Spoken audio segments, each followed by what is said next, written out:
Hi friends, எல்லாரும் எப்படி இருக்கீங்க? நல்லா இருக்கீங்களா? எல்லாருக்கும் வாழ்க வளமுடன். நான் இப்ப நம்ம வாழ்க்கையை பத்தி தான் நான் பேச போறேன்.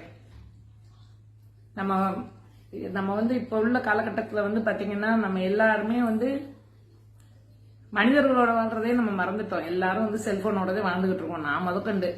ஏன்னா அப்பெல்லாம் பாத்தீங்கன்னா நம்மளுக்கு செல்போன் இல்லாத காலங்கள் நம்மளுக்கு நல்ல ஒரு பொற்காலமா இருந்துச்சு.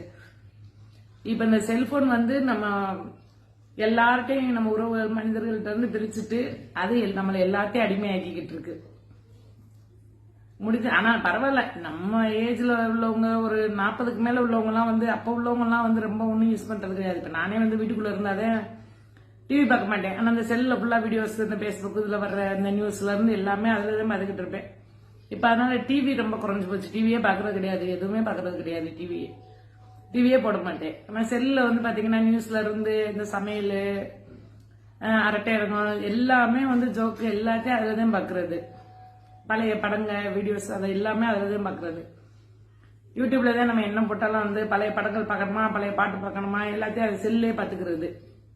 அதனால இப்ப செல்லுதான் பாத்தீங்கன்னா நம்மள முழுக்க முழுக்க நம்மள அது அது நம்மள அடிமையாக்கிட்டு இருக்கு. ஆனா நம்ம காலங்கள் எவ்வளவோ நம்ம அதை கடந்து வந்துட்டோம். ஆனா நான் இப்ப பேச போறது நம்மளோட யங்ஸ்டர்ஸ், நம்ம பேரம்பேத்திக, அந்த மாதிரி குழந்தைகளும் அதுக்கு ரொம்ப இன்வால்வ் ஆயிடுறாங்க. செல்லு பார்த்தாதான் சாப்பிடுதுங்க. அந்த மாதிரி ஆயிப்போச்சு. அந்த மாதிரி யங்ஸ்டர்ஸும் பாத்தீங்கன்னா இப்பெல்லாம் ஒரு கணவன் மனைவிக்குள்ள கூட எது முக்கியம்னு கேட்டா செல்லுதான் முக்கியம்ன்ற நிலைமைக்கு போய்கிட்டு இருக்கு. இப்ப கணவனுக்கு மனைவி முக்கியமான செல்லுதான். அந்த மாதிரி மனிதர்களுக்கே மனைவி கணவன்களுக்குள்ள நிறைய விவகாரத்துக்கு வர்றதுக்கே செல்போன் தான் காரணமா இருக்கு. எக்கச்சக்கமான விவகாரத்துக்கு இந்த செல்போன் தான் காரணமா இருக்கு. அதனாலதான் நான் கூட பேஸ்புக்ல எல்லாம் பாத்தீங்கன்னா வெறும் காதல் பாட்டு இந்த மாதிரியே நான் போடுவேன். ஏன்னா அந்த காலத்துல எல்லாம் எப்படி வாழ்ந்திருக்காங்க பாருங்க. அந்த காலத்துல எல்லாம் எவ்வளவு மனிதர்களை மட்டும்தான் லவ் பண்ணியிருக்காங்க. இப்ப மாதிரி போனை யாரும் லவ் பண்ணல, செல்போனை லவ் பண்ணல அப்படின்றதுக்காக நான் வெறும் அந்த காதல் ஸ்டேட்டஸா போடுவேன். ஏன்னா இப்ப அந்த அளவுக்கு விவாகரத்து பெருகிட்டு போகுது. யாருமே பொண்டாட்டி பிள்ளைகளுக்கு இந்த மாதிரி குடும்பத்துக்கு யாருமே முக்கியத்துவம் கொடுக்கறது மாதிரி இல்ல. எல்லாம் செல்லு இருந்தா போதும் அப்படின்னு நினைக்கிறாங்க. அதுல எல்லாரும் வீடியோ பாக்குறது அதுதான் ரொம்ப விரும்புறாங்க. இப்ப நாங்கெல்லாம் பாத்தீங்கன்னா ஒரு கட்டத்துல நம்ம பிள்ளைகளை வளர்த்த ஆளாக்கி கடமைகளை முடிச்சுட்டு கொஞ்சம் நாங்கெல்லாம் ஃப்ரீ ஆயிட்டோம். இப்ப சரிட்டு ஒரு டைம் பாஸ்க்கு பாக்குறது ஓகே. அதுமே நான்லாம் கோயிலுக்குள்ள இப்படி வெளியில போயிட்டேன்னா செல்ல எடுக்க மாட்டேன். வீட்டுக்குள்ள இருந்தாதான் நம்ம டிவி பார்க்காதனால சரி செல்லுல கொஞ்சம் நேரம் நம்ம பாப்போமேன்னு சொல்லிட்டு பேஸ்புக்ல ஃபுல்லா வீடியோஸ் பார்த்துக்கிட்டு இருக்குது. ஏன்னா அதுல ஃபுல்லா நல்ல நல்ல கருத்துக்களும் வரும். நான்லாம் முக்கால்வாசி சொல்ல போனா நல்ல நல்ல கருத்துக்களாதான் எனக்கு அது என்னமோ எங்க வீட்டுக்காரர் வச்சிருந்த செல்லதான் பேஸ்புக் அக்கௌண்ட் தான் நான் யூஸ் பண்றேன். அதுல எல்லாருமே பாசிட்டிவான கருத்துக்கள் தான் போடுவாங்க. அவர் இறந்தப்ப அந்த செல்லு எனக்கு கைக்கு வந்தப்ப அந்த பாசிட்டிவான கருத்துக்கள் தான் எனக்கு தைரியம் நம்பிக்கையை கொடுத்து ஓட வச்சுச்சு. நல்ல நல்ல கருத்துக்களாவே வரும். மெயினா இந்த நாகாச்சின்னு அந்த அம்மா போட்டு கருத்துக்கள்லாம் எனக்கு ரொம்ப பிடிக்கும். அப்ப பூரா அவங்க தான் நிறைய போடுவாங்க. அவரு அந்த இறந்த டைம்லாம் பாத்தீங்கன்னா அதை பார்த்தே எனக்கு ரொம்ப ஒரு தன்னம்பிக்கையை கொடுத்துச்சு. நம்ம வாழ்ந்து காட்டணும் அப்படின்ற ஒரு தன்னம்பிக்கையை கொடுத்து தைரியத்தை கொடுத்துச்சு.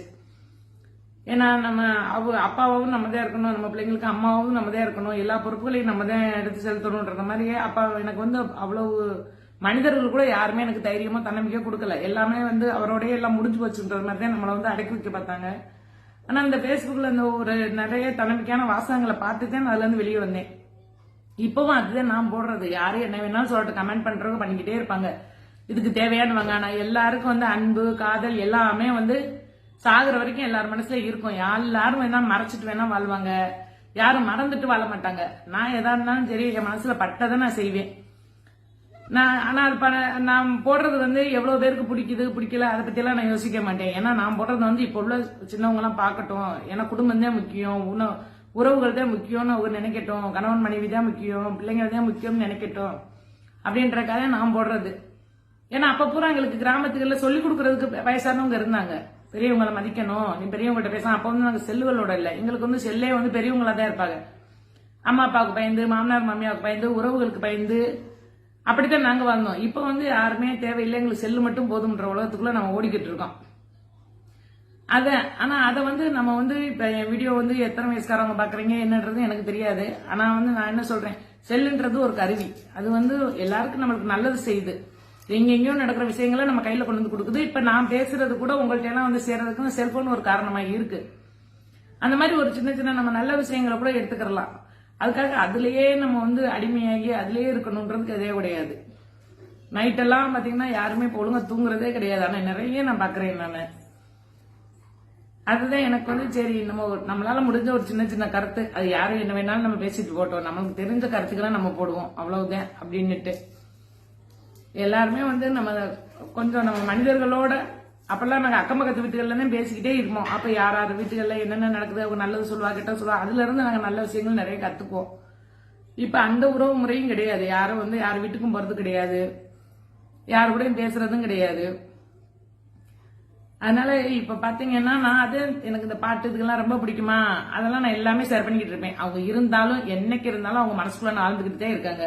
அவங்க நம்ம லவ் பண்ணிக்கிட்டு தான் இருப்போம். ஆனா அதுக்கு யாருக்கும் நம்ம பயப்பட தேவை கிடையாது. நம்ம எப்பவும் இருக்கிற மாதிரியே இருந்துட்டு நம்ம எப்பவும் போலயே எதுக்கு நம்ம உணர்வுகளை நம்ம எதுக்கு மனசுக்குள்ளேயே போட்டு புதைச்சுக்கிட்டு இருக்கணும். அது வெளிப்படுத்துறதுனால யாருக்கு என்ன கஷ்டம்? ஏன் அவங்க மனசுக்குள்ள இருந்தா நம்ம லவ் பண்ணக்கூடாதா? அவங்களோட மூஞ்சி நம்மளுக்கு மறந்துருமா, அவங்க மனசு மறந்துருமா? அவங்க வெளிநாட்டுல இருக்கவங்க மாதிரி நம்ம நினைச்சுக்கிற வேண்டியதானே. அந்த மாதிரி நினைச்சுக்கிட்டு நான் எப்பவுமே இது பண்ணுவேன். அப்படியா சரி, நிறைய பேர் வந்து என்னைய மாதிரி வந்து என்னை விட சின்ன வயசு பிள்ளைகளா இருக்கீங்க. அப்படியா உங்களுக்கு வந்து அப்படி ஒரு பாசம் அன்பு வேணும்னா கூட இன்னொரு லைஃப் அமைச்சுட்டு ஹாப்பியா இருக்கணும், தப்பே கிடையாது. நம்ம தப்பு பண்ணாதான் தப்பு. ஊரறிய நம்ம ஒரு நல்ல லைஃப் அமைச்சுக்கிட்டு, ஏன்னா கடைசி காலங்கள் ரொம்ப ரொம்ப கஷ்டம். பிள்ளைங்களும் நிம்மதியா இருக்காதுங்க. நம்மளுக்கும் ஒரு ஹாஸ்பிட்டல் போறதுக்கா, ஒரு கோயிலுக்கு போறதுக்கா, ஒரு வெளியில போறதுக்கா தனியா போய் வர்றது ரொம்ப ரொம்ப கஷ்டம். என் வாழ்க்கையில வந்து தனியா இருக்குன்றது ரொம்ப கஷ்டம். அது மாதிரி என்னைய பொறுத்தவரை வந்து எல்லாருமே சந்தோஷமா இருக்கணும், எல்லாருமே ஹாப்பியா இருக்கணும். ஆனா யாரும் யார் வாழ்க்கையிலயும் எந்த ஒரு இடைஞ்சலும் பண்ணிடக்கூடாது. எல்லாரும் நேர்மையான முறையில நல்லபடியா ஹாப்பியா இருக்கணும், அவ்வளவுதான் எனக்கு. அதான் சரி நம்ம ஒருவர்கிட்ட பேசணும்னு தோணுச்சு. வாழ்க வளமுடன்.